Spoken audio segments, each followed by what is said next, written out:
বদরগঞ্জে অভিভাবক সমাবেশ ও জনসচেতনতামূলক সভা অনুষ্ঠিত।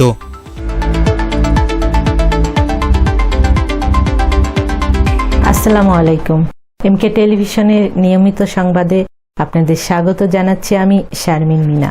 এতক্ষণ শুনছিলেন সংবাদ শিরোনাম, এখন ডেস্ক থেকে বিস্তারিত। মাদক ও জুয়ামুক্ত সমাজ গড়ি, সুন্দর ভবিষ্যৎ নিশ্চিত করি, এই প্রতিপাদ্যকে সামনে রেখে রংপুরের বদরগঞ্জ উপজেলার লোহানীপাড়া ইউনিয়নের মাঠেরহাট সরকারি প্রাথমিক বিদ্যালয় মাঠে এক অভিভাবক সমাবেশ ও সচেতনতামূলক সভা অনুষ্ঠিত হয়েছে। সভায় বিশিষ্ট সমাজসেবক আনোয়ার হোসেনের সভাপতিত্বে এবং মজিবুল হক মজিবের সঞ্চালনায় অনুষ্ঠানে প্রধান বক্তা হিসেবে উপস্থিত ছিলেন অধ্যাপক আজিজুল হক। বিশেষ অতিথি হিসেবে উপস্থিত ছিলেন মাহমুদুজ্জামান সরকার নিপুল, ইলিয়াস আলী সরকার, কৈলাস চন্দ্র ও সমাজসেবক জাহাঙ্গীর আলম সহ বিভিন্ন শ্রেণী পেশার মানুষ অনুষ্ঠানে অংশগ্রহণ করেন। বক্তারা মাদক ও জুয়ার ভয়াবহ প্রভাব তুলে ধরেন এবং তরুণ প্রজন্মকে এসব সামাজিক ব্যাধি থেকে দূরে রাখতে পরিবার, শিক্ষা প্রতিষ্ঠান ও সমাজের সম্মিলিত উদ্যোগের উপর গুরুত্ব আরোপ করেন।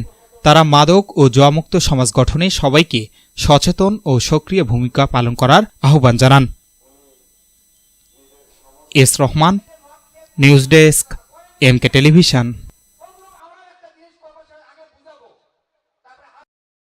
শেষ করছি এমকে টেলিভিশনের নিয়মিত সংবাদ। এতক্ষণ সাথে থাকার জন্য সবাইকে ধন্যবাদ।